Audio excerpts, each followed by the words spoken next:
Alright guys, how's it going? tmanplays here with another YouTube video for you today, and we're going to be going over the Ninth Panzer Division, which is probably one of my favorite divisions with NORTHAG. So to start off, we have a Ural munitions truck, the T815 munitions trucks, which have 3,000 supplies, so these are a little bit scary to use as, it's 2 per card with the 6,000 standard supply.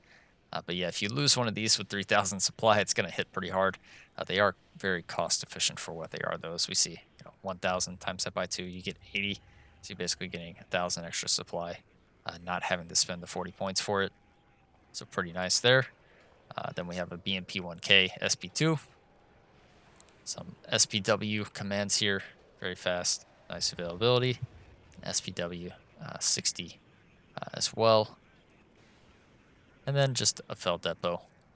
Moving on to the infantry, we have the PKMs, which now come 12 per card. Also got their strength buffed from 3 to 4. You get 2 cards of those and 2 cards of these grenade launchers.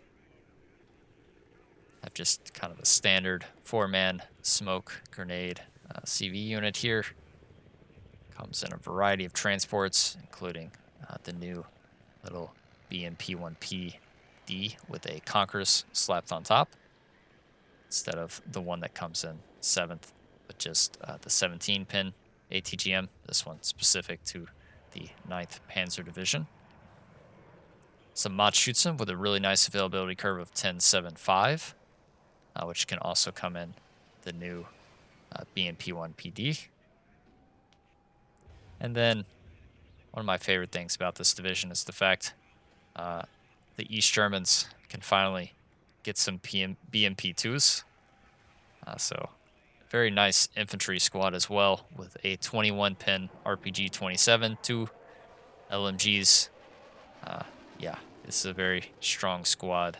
And then, add it with a BMP2. Very, very nice. Makes me smile. Then we have another standard command here. A Pioneer unit, which you can bring in the SPW-70. Pioneer Flam, which you can also bring in the SPW-70. And then just the standard ATGM unit. Don't get a Conquerors or anything like this, but all your transports basically will have a Conqueror slapped on if you decide to spend the 10 extra points for it.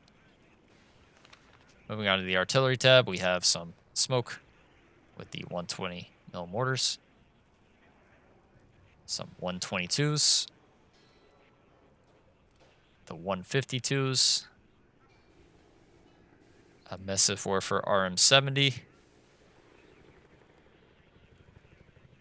And then an RM70 napalm version, which pretty decent reload time. It's not that extreme. It's like 5 minutes. Also, if you get a CV with it, it can go a little bit faster. But yeah, very, very strong napalm rocket artillery launcher here. Moving on to the tank tab, we have some Malyukas. A nice GF Sturm S with the 2,800 meter range. Very nice camouflage as well. Some T-72 MK command tanks. You can get 2 cards of those. Have the T-72 MUV-2, which goes 7.5.3. Get 3 cards of those. Card of the T-72 M1K. 3 cards of the T-72 M1, which goes 6.4.2. And then a card of the T-72S, which looks fantastic in my opinion. Very, very nice looking tank. Does come with the SVIR at 2,800 meter range. 21-pin anti-tank missile there. Very, very strong. I'd probably honestly just bring these Vasevet. Just use them to fire that missile, basically a glorified ATGM carrier. And then, bring some of these T-72s to actually do the close range fighting. And then if we just look at the difference here between the 2 versions, you can see that the M1 version just has slightly better front armor with 17, instead of the 16. Everything else is basically the same.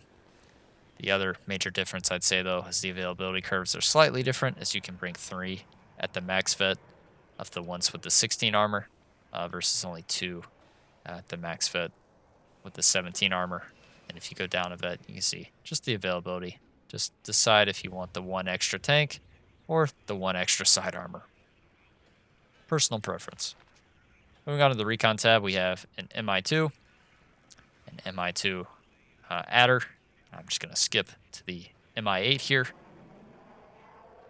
as this has 30% ECM. Very, very nice little recon helicopter. I suggest bringing this. Also has the jammer capability. Then we have a BRM-1, SPW-70, or an SPW-40, a standard off-clear, which you can also bring, and a little shimming wagon, a little amphibious vehicle with the Resolute trait, and then just the standard motorized off-clear, which can come in a BMP-1P or an MI-2T. Moving on to the A tab, we have the Strela 2Ms. Can bring some Iglas, 2 cards of Shilka, 2 cards of Strela M, and then 2 cards of Cubes. So pretty decent AA all around. In the Helo tab, we have the ability to bring the MI2 Urn, some MI24 DATs, and then you get 2 cards of the MI24 PAT2. So pretty nice helicopters here as well. And the air tab, we have the Su-22 M4 rocket, the Su-22 M4 cluster plane, the Su-22 HE, a MiG-23 MF, and we'll just do the comparison here, which comes at 2 availability, or you can get 3 availability of the MiG-23 ML. The big difference between the ML and the MF is going to be your ECM. So 20% ECM on the MF version with 2 availability, but it does have a slightly worse HE missile, whereas the one with 3 availability does have a 6 HE missile, but you're lacking the 10% ECM.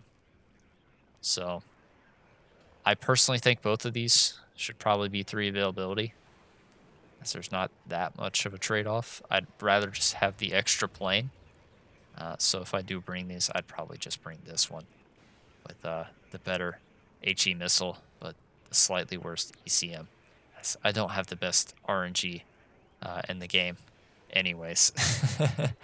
And then we have 2 cards of the Su-22 AT plane here as well, which is one of my favorite AT planes in the game. This thing hits like a truck. So yeah, that's going to do it for the 9th Panzer Division. Hope you guys enjoyed, and I'll see you in the next one. Later, guys.